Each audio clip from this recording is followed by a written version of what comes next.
Oyimi weruga akunu no Woku ifenu no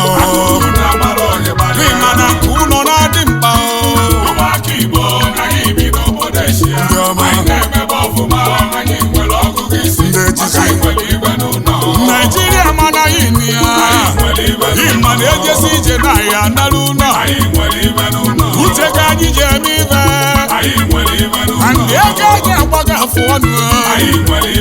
Onye ọbụla enweghị akụrụ nọ n'ime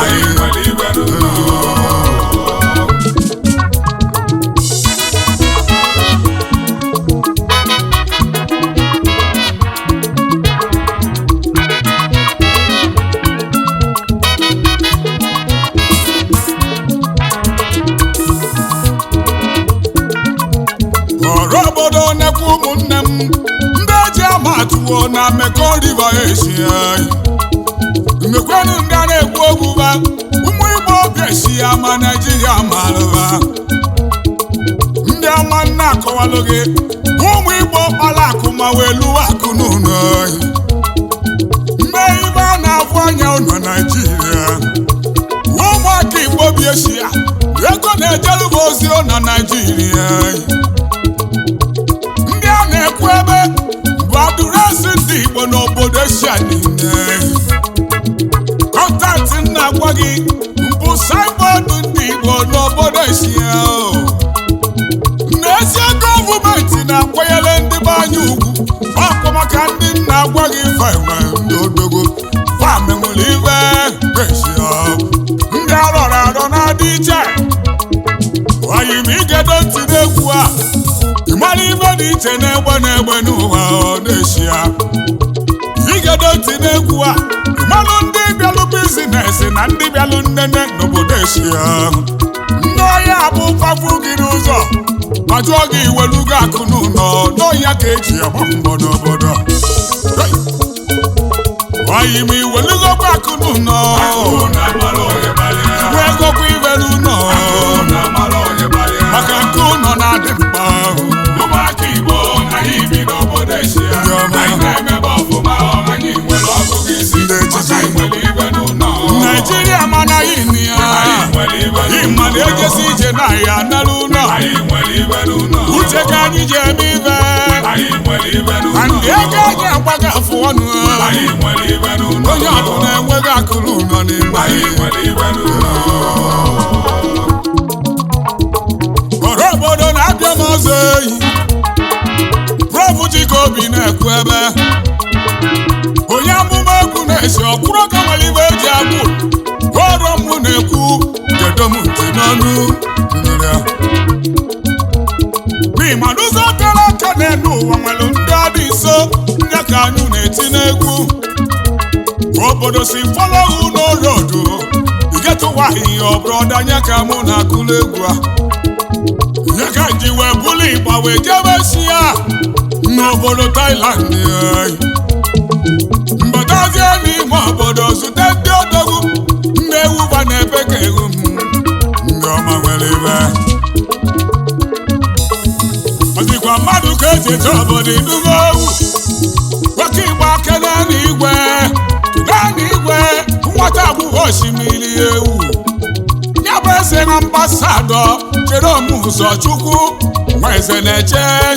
n'Ọkịja onye ọ ga-adịrị mmadụ nwere ibe maka o nwere ibe n'ụlọ na ọ bụrụkwa ile igwe kọrensi kọntrola CEO SK International Company Limited ozikwa eze nwata agbụghọ osimiri ugbo ya Ọkịja ka mụrụ ọdọgwo Chikobi aka nne onye ọ adịrị mma n'ezie kelele m ụlọ ọlọ ihe lọlesi nneze na-eche ọchụko nwanyị na-ekene m yo nwayọ dị chalacha dịghị nwere ibe n'ụlọ igwe tentenụ eze nwata agbụghọ osimiri eze ndị Igbo na Thailand Chikobi obi aka nne ya nwere ibe n'ụlọ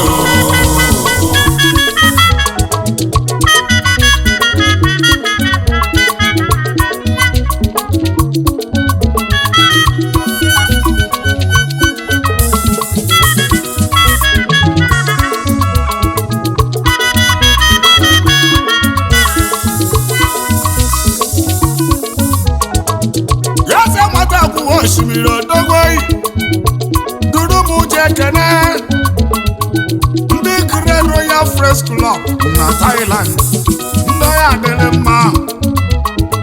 tinafa zuru ezu fa nwere ibe Great Royal Friends Club unu zuru ezu unu nwere ibe anyị zuru ezu anyị nwere ibe ndị ọma obodo ji eme ọnụ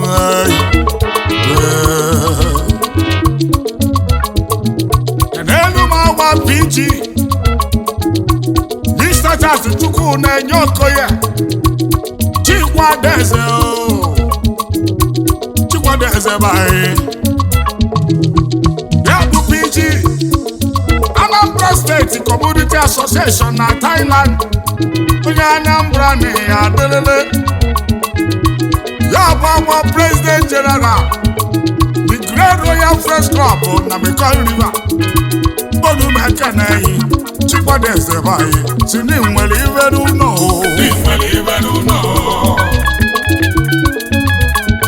Igba na-etili nwa chi na-emeli ibe Chifu nwa chi na-emeli ibe ugwu nsọ ya bụ injinia si na ya agbado m onye ga-adịrị mma ya bụ PG ọhanaeze ndị Igbo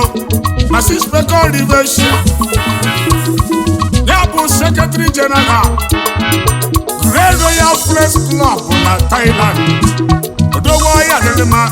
wachi na-emeli ife ọgaranya ndị nwere ibe n'ụlọ ihe nwere mere ụwa na onwere odogwo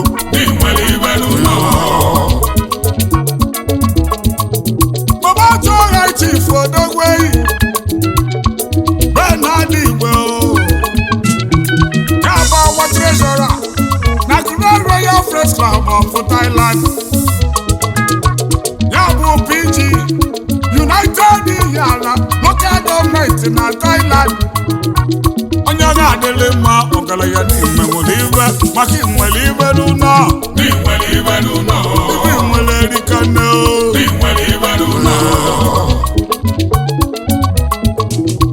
Dikechi na mkpọrọ ọgụ bịa kere onye ọma na anyị ụkpọ Comrade Obinna nze dike eze na ọnụma ekeneyi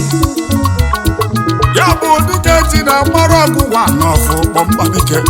ya bụ eze anyị Nkwachukwu kwere ụgbọ Yesu bụ okorobịa na Mekong River Speaker Great Royal Friends Club na Thailand Goduma ekeneyi Chinagbara ọgụ dị nwere ibe n'ụlọ Odogwu nwere elika nne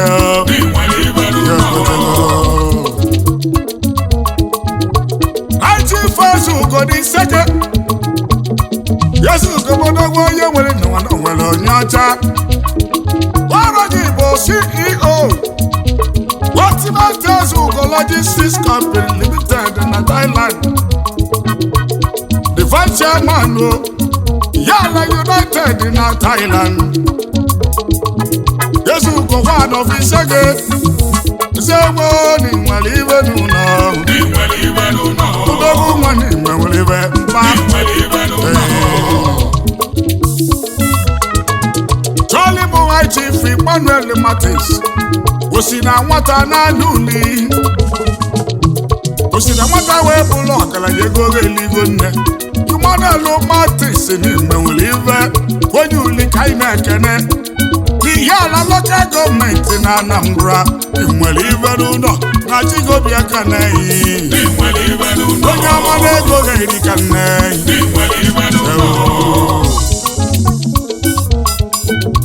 nwanne dị na mba kedụzi Chief Emmanuel Chinaka Igwe aka Iwasawasdi nwanne dị na mba Honorable bụ financial secretary Grand Royal Friends Club of Thailand maka na-ede ego ite nwere ive maka inwere ive n'ụlọ mmanwụla ego gị gbalafu ọnụ ọcha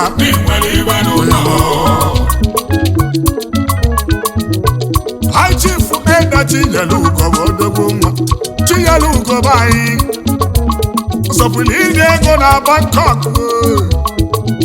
ọsọpụrụ na inwere ive n'ụlọ ego akali ya onye nwere odogwu Chinyelugo bụ anyị Tolumichi Alolo Chibuzo Valentine Ụbanede ya bụ Basinachi Ọkwaka Chikobi na China Chie Basinachi one of Umuyoki Kingdom ya bụ CEO Ubasi Group Limited ka na-agba ebe Chie Basinachi Foundation bụ nke yi ebi na-eme amala Basinachi na-ekene ọkụ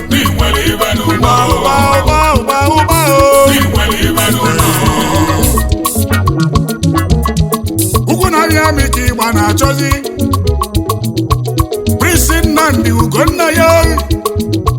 ya bụ ugwu na-abịa amị na Bekọriveshia nwoke gbara maka nwaanyị ya n'ime nwere iwe maka ego ga-erigo nne ugwu na-abịa amị odogwu Why me when you go back to no? We go quiver no. Makakuno na dimba. Umaki bo na ibi no bodesia. I remember for my money when I go visit. Nigeria mana inia. Imadeje sije na ya na luna. Uche kanyi jemive. And ega ya baga fonu. Onye ọdụ na-enweghị akụrụ nọ n'ime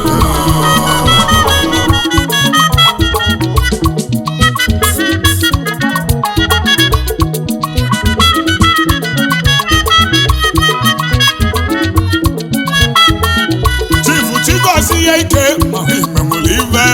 onye ọma na entertainment ozigbo efi ebi nwanne n'aka mmiri Nnewi Chikobi aka na-ehi ọgụ ya ma osisi mmiri ego na Nnewi na-enwe Flex Club na Pattaya City ebe anyị na-eti egwu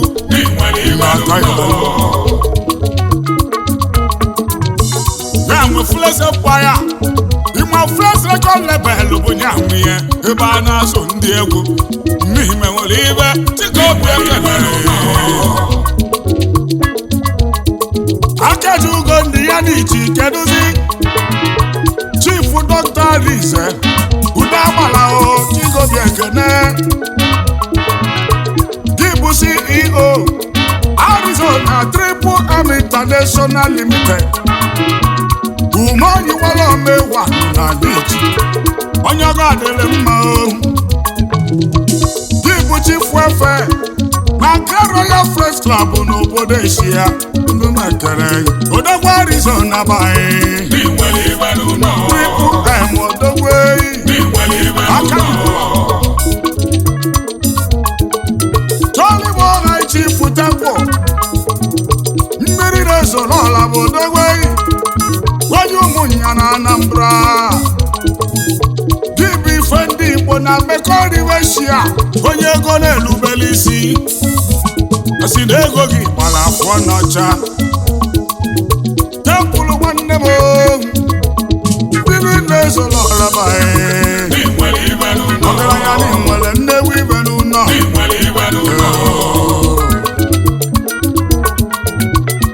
Chief Obinna na-akọkwa ya bụgo dị n'obi na Bekọriveshia ka ị na-eme amala ugodi n'obi Bekọriva onye aka ọkwọ n'ime nwere ive ọgaranya Chikobi aka na-ehe ọgụ Igba chọrọ oke nwa na ana nri High Chief nọ nso eminit oke nwa na-anaghị amekọrọ ibe shi ya ị nwere ibe n'ụlọ ngaranya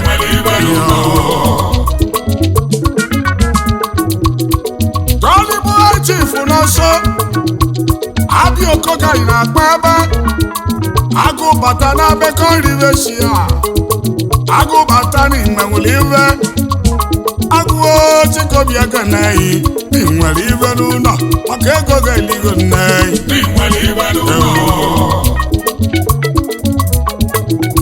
Tọọlịbụ Akụchukwu Odogwu agba aka na ka ịgba na-etili gị bụ PG Ikenga ndị Igbo anyị je mma ọnụ ịbụ memba Grand Royal Forest Club n'Eshia ndị na-eme ọgọ Odogwu na-agba aka na mmanụ ego ga-elili nne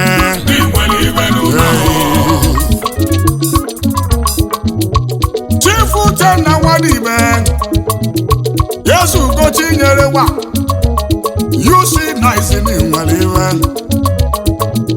Yesu Ugochi nyere bae Ongalanya lego ga-eligo nne His Royal Highness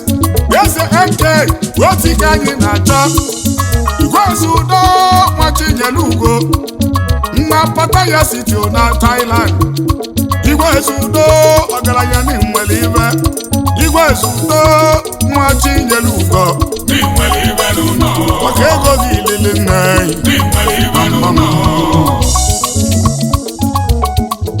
High Chief Osi Igbo na Odogwei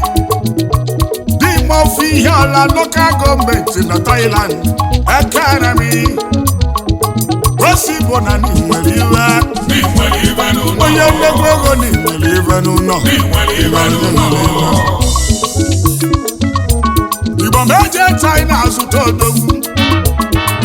ndọzara ka anyị chọrọ jebe Chizara mekpere Abraham Sunday bai onye ga-adịrị mma n'Eshia Chairman CEO Donsara Logistics Limited na China Chairman CEO Donsara Fashion na China oji ya kwe mọgọ ị na-achọ ahịa mma na China Ibu Donsara ga-eseji maka ego bụ ngwa afịa yi oge gị ka ndị Igbo mesiri chie Gia Boss ego nke ndị Igbo niile Gia Boss money onye osisi ọma na ngwa na-ekene m ị nwere nnekwu ibe na Naịjirịa ebe nnekwu ibe na China oke ịgba kenele nwa zuru Ogbuefi High Chief Mrs. Ifeanyi nwa zuru Ogbuefi Nwachinemere na California USA onyama Nwachinemere Ogbuefi ni nwere ibe nwanyị ọma gị na ọchara acha oyi m iwelugokwa akụ n'ụlọ egokwa ibe n'ụlọ maka nke ụlọ na-adị mkpa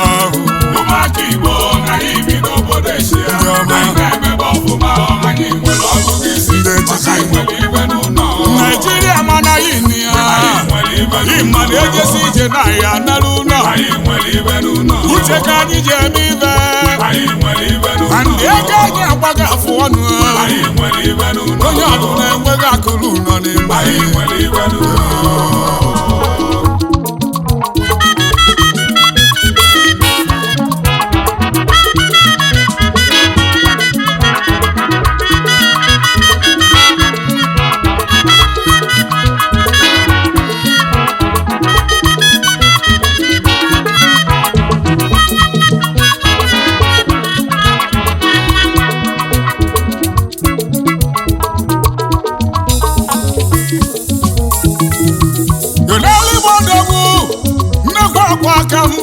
Obi na Thailand Number 1 DJ mana o nwere nnekwu ego ya eligo nne Prince Chinemelu Makụ dike ya bụ akụ na de mụrụ DJ akụ PJ Classic odogwu na Chikobi ekele ọzọ Magic Finger na Thailand ya si onye rie nri onwe uche onye nnekwu ego n'ime nwere ibe n'ụlọ ibu nwere elika nne Naijiria na-etizi okokoko anụ ọya ebu nwufe ịdọbalụ n'elu ya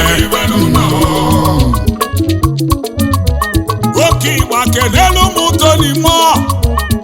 ya bụ More Money na Thailand Mr. Tochukwu onye anwụsị gwọrọ ya bụ Tony Moore chifu nwata asọta ndụwa nọfọ kije onume kene gị Prof Chikobi na-ekwu ebe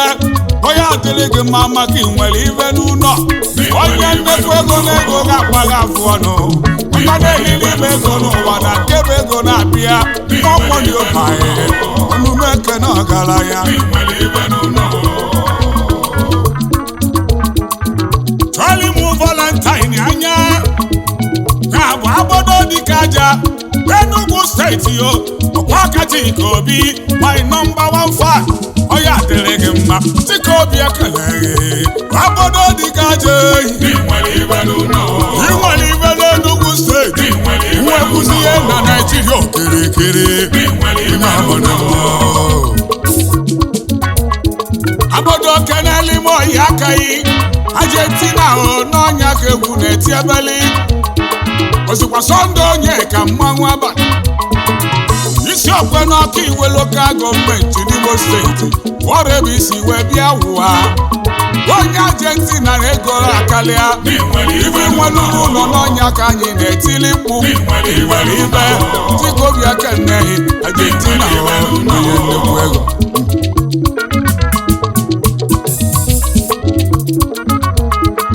Igba odogwu nwa na-ekwulu ọbịa mmanwụ kalaka ya bụ nze okwu dị na nka o Sinetọ na-ekwulu ọbịa odogwu eyi Chief Linus okwu dịli eze wozu ọrụ ike ịgba na-etili okwu dị n'aka na-ekwulu ọbịa daalụ Chikobi ekeneghị CEO Senaiko Global Nigeria Limited Ibu Pacific Wing na Thailand inwere nnekwu ibe na Nigeria onye ọma na-ego ga-eligo nne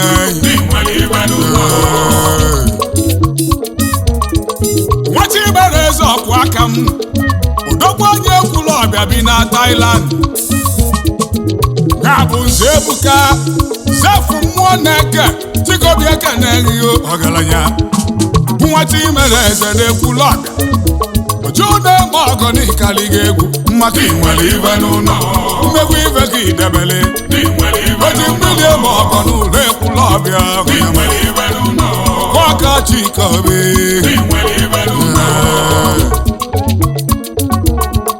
nke n'elu ime Bobby J obere nwa ma na-egwu na-ejeli ya ozi ọnụ ukwulu egwu n'ụwa na-asọ ụsọ ozikwa ya na ndị ọcha na-etinyebe ego okwu iyi akpọlụgala egwu gbogbo papa amalụ na ndị egwu nwa ya ekwe n'aka na nke ikpeazụ a egwu nwa na-akwụ ụgwọ Igbo kwudolu bishọp ọkwa aka m Chifu Chidube m eji ike mee odogwu onye ọba bịa bishọp na ndị ọba odogwu nwere ibe na ndị ọba na-ekene mi obi na Thailand maka onwere ibe n'ụlọ mmegbu ibe ka idebelu n'ọba Naijiria niile na-eti mkpu maka ibe idebelu onye ọcha okwube ekene odogwu nwa ike bitila eziri ọma mbala n'oyi Chifu Ekene Anamụ na mụ kerele odogwu nwa ekene Okechukwu odogwu nwa bi Thailand nwere ibe n'ụlọ egogo n'oligo nneni onye ọma na nwere mgbomgbo ibe n'ụlọ nsi na-ejeru emu China ga-ezute ọkamowu ọba ego na chinko ya bụ Chifu onye bụ chi Akụobi odogwu ya bụ ọpụta ife adị nke izizi Ezi n'Okodu ọnụmakanego ọba ego China bụ mmanwụ eyi CEO Urio Supermarket Nigeria Limited ya bụ CEO ọzọkwakwa Westwood Lounge n'Ụmụoji ozikwa obodo oyibo ndị Ụmụoji ọba ego n'ịlụlụ ọfụma ọnụ na-ekeneghị maka inwere ibe n'ụlọ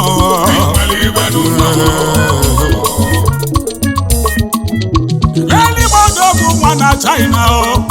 Injinia Okendu Valentine yogu money na China na-ekene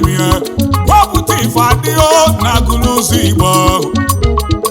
Woronya bụ CEO Falcon International Club ka ị na-ekwu ebe Osikwanya bụ CEO ọzọkwakwa Falcon Electrical and Lighting Limited odogwu ọmalụbịamigbe ọnwụ na China keduzi ije Founder One Love International Club young money odogwu ni nwere ife n'ụlọ ife nwere elika nne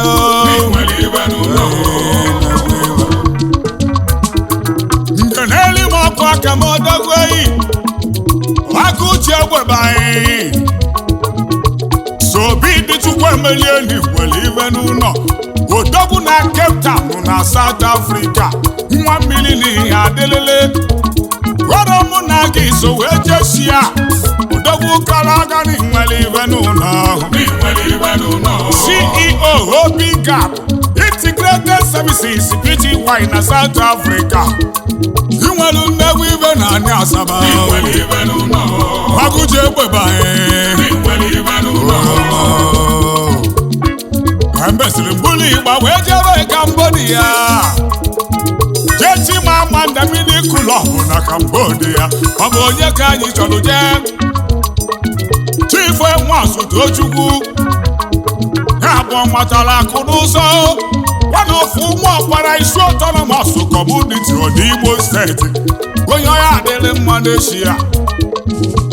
Daily Dollars Work na Cambodia odogwuo nwere ibe n'ụlọ obodo na-eti okokoko maka na idebere nnukwu ibe n'ụlọ akụrụ ụlọ Igbo na-ekele ete asụmelo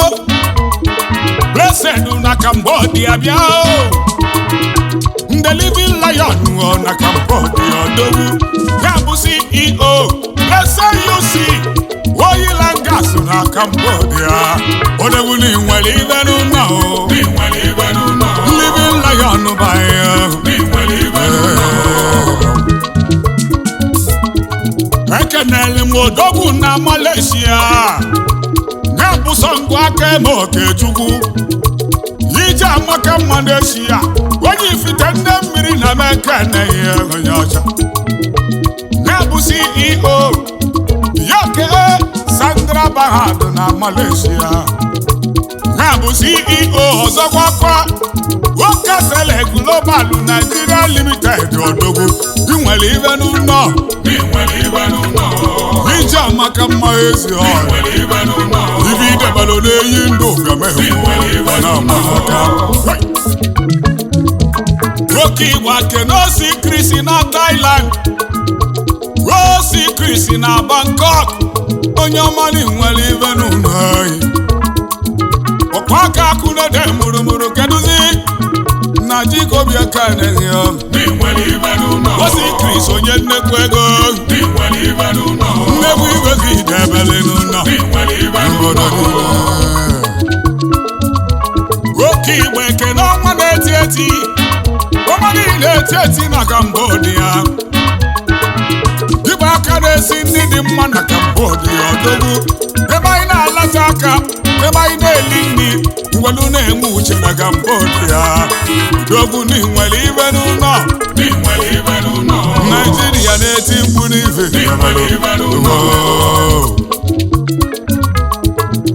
keneli m Chukwu Emeka Tony Nwufo kaka na-akpọ Mmetenu na Cambodia ọrụ gị bụ Bigi na Cambodia odogwu Ọgọchike Obi n'Ọka Etiti Bigi na nwere ibe n'ụlọ Mmetenu na ego ga-eligo nne n'ụlọ. Oyi m iwerugo akụ n'ụlọ. Nwoke ife n'ụlọ. Ịma na nke ụlọ na-adị mkpa. Ụmụaka Igbo na anyị bi n'obodo Eshia.